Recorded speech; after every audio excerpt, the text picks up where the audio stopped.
You're listening to 94.7 KPIP, Fayette's nonprofit educational radio station. I'm Rachel Steele, bringing you another Local Voices interview. With me today is Tyler Pierson, curator at the ASHBY-HODGE Gallery of American Art on the CMU campus. Thanks for being with me today, Tyler. Thanks for having me. Today we are in the gallery for you and your show, Journey Through Dante's Inferno. And as I understand it, you have been working on this show since August.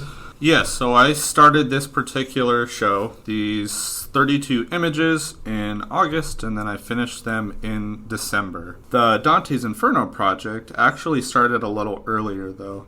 So when we're looking back towards the start of 2023, I was trying to figure out what I wanted to do in terms of the use of charcoal and watercolor, trying to combine the two elements. And in February, I had been working with the expression of emotions with watercolor and charcoal. And then once it finally clicked, I said, oh my God, this is what I want to do for my Dante series. So this is a trip through the first book of Dante's Divine Comedy, done in watercolor and charcoal on paper. What was that clicked that made you decide, hey, I'm going to illustrate Dante's Inferno? So I always wanted to use the color element because I think it's super beneficial to have color inside of black and white imagery because it really draws your attention to that thing. So once I had figured out what I wanted to do, like once it had clicked that I wanted to use color in the Dante series, starting in May, had started doing all of Dante's Inferno on 11x14 with just 2 figures. And that was originally what this show was going to be until I finished it far quicker than I expected. I started it in May and then I finished it in August. And I sat down and I looked at all of the work and I said, this would look way better if it was larger, if it had these full scenes. So I went through and I said, though overtly ambitious, I might as well just do all of it. So I started out doing one piece for every circle because there's 9 circles of hell.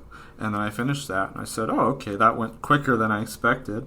So then I went through, and I did all of the important figures, like Lucifer and King Minos and stuff like that. And then I got that done. And then I said, well, at this point, I might as well just do all of them. So I ended up finishing in December with those 32 pieces. I got them all framed and everything. I do framing myself. But that was by far the longest 4 months of my life. It was a lot. I can imagine. Yeah. How do you personally see Dante's Inferno as a morality story or as a grievance story, or is it both for you? It's both a morality story and a grievance story. It's also kind of like a 13th century call-out post. The important thing to kind of remember with Dante's Inferno is the history behind it, which is that Dante, who has cast himself as protagonist, is also writer, in the 1300s, had just been exiled. He was kicked out of Florence, his home, because he wouldn't pay a fine, and yada, yada, yada, with all that stuff. But he is a man that has been displaced from his home. The love of his life, Beatrice, has also just passed away, so he's incredibly lost. He's physically lost, spiritually lost, and morally lost. And now, in order to kind of work through all of this, he has cast himself in this tale. It's kind of his way of working through what he's lost, but also taking himself on this voyage towards compassion and kind of comprehension of the world around him as he kind of takes this journey towards enlightenment. And in these works, you've depicted the main characters, Virgil and Dante, in ethereal white and everything else is in color. Now, why have you done that? So these 2 figures, as they are passing through this story, are not directly interacting with the environment around them. When we're looking at examples within the tale, we have the 3rd ring where they're passing through this sludge, the layer of gluttony.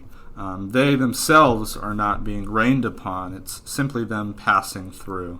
While they are interacting with individuals that they're seeing, famous individuals like Socrates and Ulysses, they're speaking to them, but they're not directly interacting with the environment. So I want them to feel displaced because they don't belong here.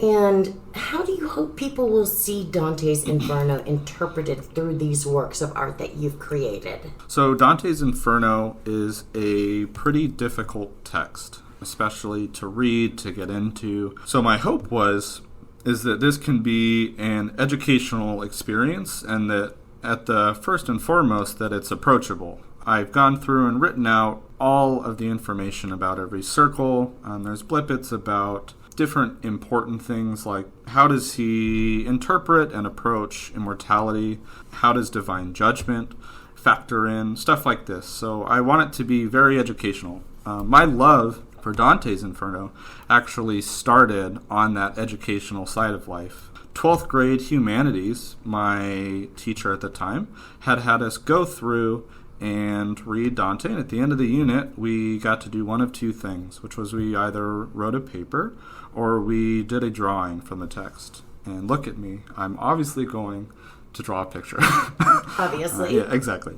But so I, through the process of really interpreting the text through my own drawing, I kind of fell in love with it, in part because though gruesome, there is a complex beauty in the way in which he approaches these somewhat abysmal punishments that he's doing.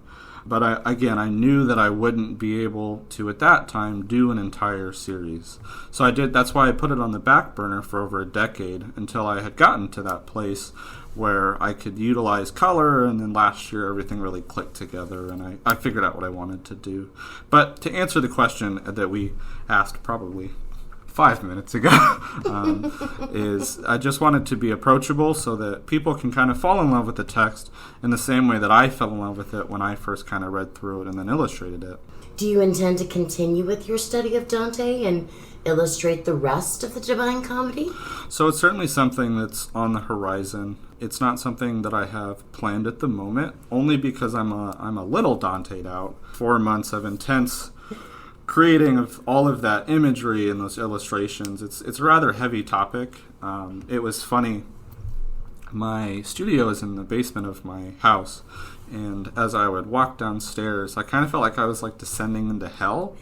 Descending into the circles. Yeah, it was a very weird energy I invited into my home, because you'd walk down and there's Lucifer on the wall, and you're like, this doesn't seem right. Right. So I think just a little bit of a break might be beneficial for me. I'm working on other projects, of course, but someday definitely I'll probably get back to it. When can people come see your show in all its macabre glory? So the ASHBY-HODGE Gallery is open on Sundays, Tuesdays, Wednesdays, and Thursdays from 1:30 to 4:30 p.m. And this show will run until May 2nd, 2024.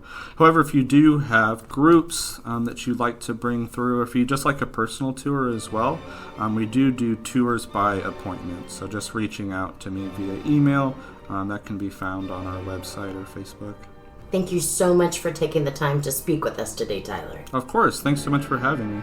For those of you who would like to come see Tyler's show, Journey Through Dante's Inferno, it is in the Geist Gallery at the ASHBY-HODGE Gallery of American Art, which is located in Classic Hall on the CMU campus. And again, it's open to the public Sundays, Tuesdays, Wednesdays, and Thursdays from 1:30 to 4:30 p.m. Thank you for listening to Local Voices. I'm Rachel Steele on 94.7 KPIP.